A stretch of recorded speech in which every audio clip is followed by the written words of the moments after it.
Coming to you live from the basement of the guy's house that records this, the Dryline Farmer presents Basement Level News, starting now.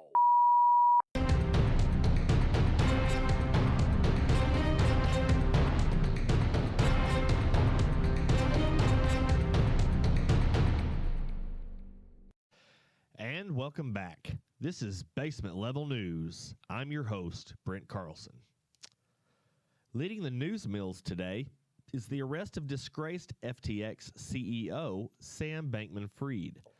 SBF, as he is referred, was arrested last week in the Bahamas on charges of wire and securities fraud and money laundering following the collapse of the multi-billion-dollar cryptocurrency exchange. Some disturbing facts have already surfaced about the doomed company. Of those is the fact that even though it handled billions worth of crypto, it had no actual accounting department. Basement Level News has made multiple attempts to gain comment, but still has yet to receive any from its chief financial officer, the Count. And that's where I learned to count.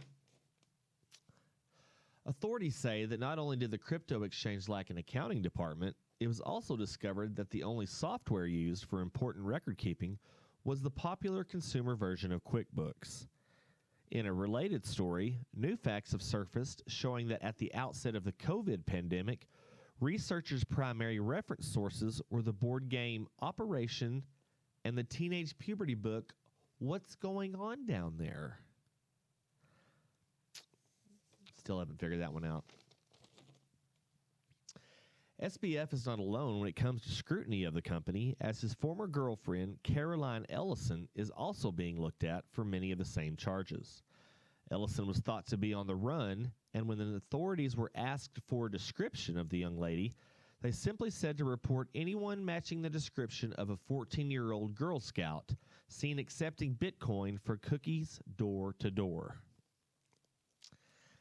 I just run them off. Brittany Griner, the WNBA player who was arrested and imprisoned in Russia for drug charges, is returning home in a prisoner swap between the U.S. and the former communist nation. Griner was exchanged for Viktor Bout, a notorious Russian arms dealer, serving a 25-year sentence in Illinois following a conspiracy conviction.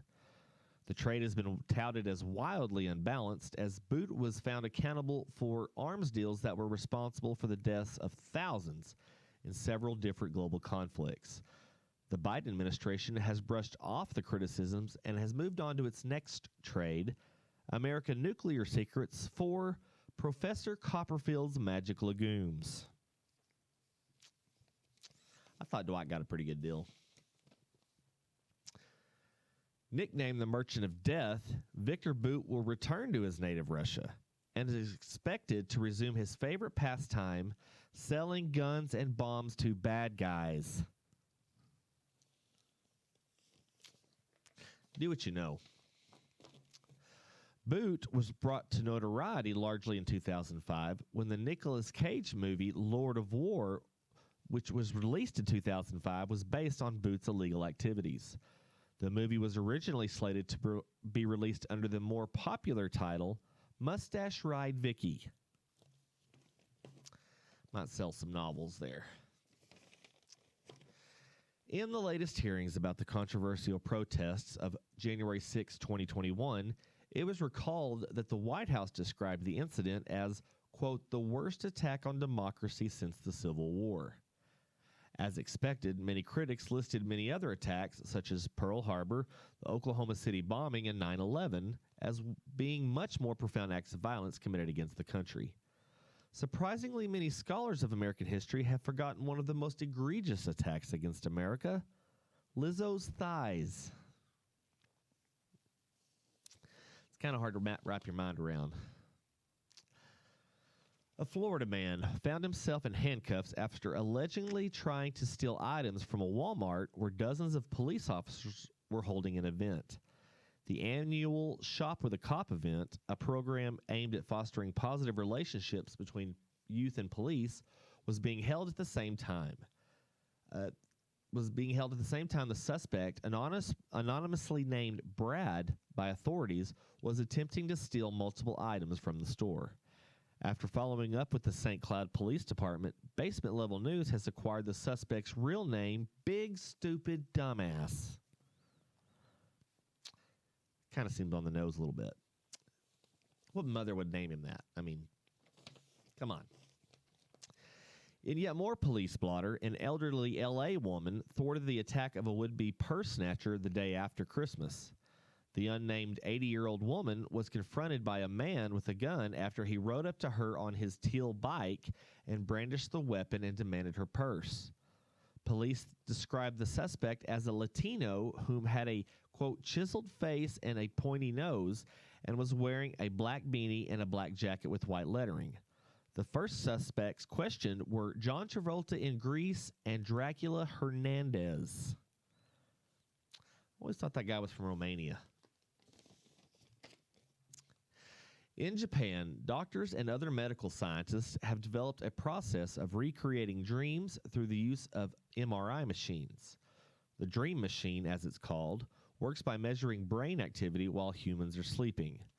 The data is then fed into an algorithm that reconstructs the dream that can be displayed on a monitor. You can find out more about this and other medical subjects in the new book, The 100% Divorce Rate. Yeah, nobody needs to see those things. Legendary comic Bill Cosby has recently announced that he is planning a comedy tour for the upcoming new year. The once revered comic and actor was convicted of sexual abuse in 2018 and has been accused by many others of sexual abuse. Cosby will not actually be performing, but will be operating a concession stand in his hotel room upstairs. I wouldn't go. I don't like Jell-O. Kayla Logan, a rising social media personality and self-described plus-size woman, garnered wide publicity recently after releasing a video on TikTok complaining about being required to buy 2 seats for her plus-size body on her Air Canada flight to Toronto. She was quoted as saying, "I do have this issue on most flights, as I want to share that plus-size bodies deserve access, accommodations, respect, and dignity when traveling." End quote. Many competing airlines have reluctantly stepped up and offered Ms. Logan their transportation services for a smaller fare. Among those were FedEx, UPS, and the United States Air Force. I think she could probably get a better deal on Amazon Prime. In her video, Ms. Logan was quoted as saying, "I know there are a lot of plus-size people who are fearful of flying because of fatphobia." In response, her heart was quoted as saying, "Yeah, no shit, I'm scared to death of it." Kind of hard to argue with your heart. Closing out her video, Logan further commented, "Plus-size women are the majority of people today in North America, and it's time that we were represented in society." You can find this and more interesting news in the new book, The 100% Divorce Rate. And that's all the insults today from Basement Level News. I'm your host, Brent Carlson.